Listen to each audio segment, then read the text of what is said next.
మహేష్ అన్న మాట్లాడుతూ మాట అన్నారు, ఫేక్ న్యూస్ కూడా చాలా సోషల్ మీడియా ద్వారా వ్యాపింపజేస్తున్నారు అన్నారు. Yes, media should fact check. Even fake news in media or fake news in social media should be fact check.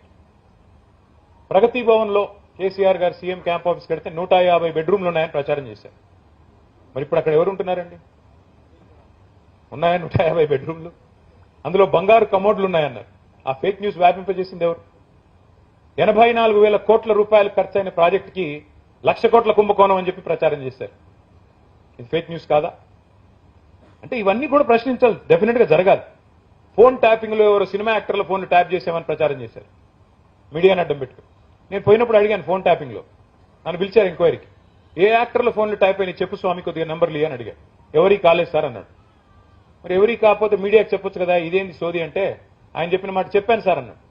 ఆ ఏసీపీ గారు ఎవరికి చెప్పారు అన్నాడు. ఆ పత్రికకు మాత్రం చెప్పాను సార్ అన్నాడు.